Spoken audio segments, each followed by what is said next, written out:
Election 2011 coverage on Manx Radio. Brought to you by PDMS.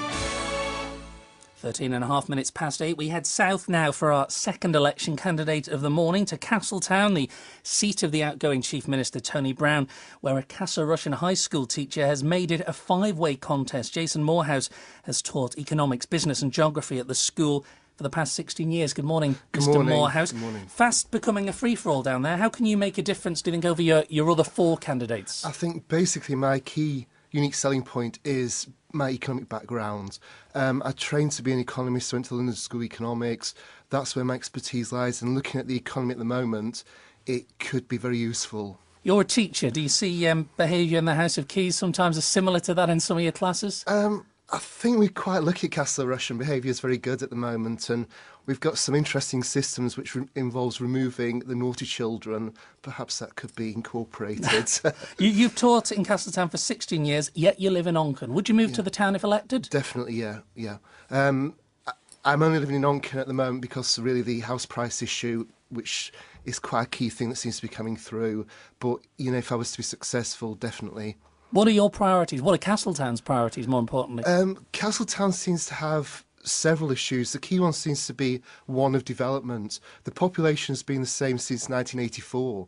And if you look at the island, if you look at places like Douglas and Peel, there's been rapid change. At the same time, it needs to be change that's done in a conservative, careful way. We need to look at the environment. It's a beautiful backdrop. It's a beautiful town. There's also issues of an ageing population, and those people want to kind of be recognised and they want to play a part in the community. I think that's coming through. You say the present administration's left the economy weakened, but hopefully not destroyed, to quote. What would you have done differently then over the past 5 years? I think overall the government has done a good role. I think they've got two core areas. There was the reciprocal health agreement, which caused issues. It tended to be left too late before it was brought to a head and sorted out.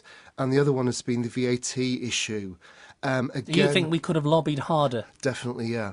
I think that's the core thing, and that's where we're going to have issues in the future if we're not careful. You say we want to see continued economic growth, no unemployment by replacing, I think, current schemes with community and socially based projects. Yeah. Great talk, very laudable, but it's not realistic, is it, in this climate? I think if you're actually paying the unemployed to do nothing, it's just a wasted resource. If we can actually bring those people into the community, get them going out and helping people, it might be almost a make-believe job, but as John Keynes said, if you've actually got people in the first instance going out and doing things, then that will lead to proper jobs and proper economic growth and real change. So I think, it's not massive spending I'm looking for, it's just kind of making better use of the resources we've got. You've praised the government in a lot of areas over the past, the present administration, if you like. Would you work with government if elected? I would hope to, yeah, definitely. Refreshingly, perhaps, you're against a popularly elected legislative council. Why?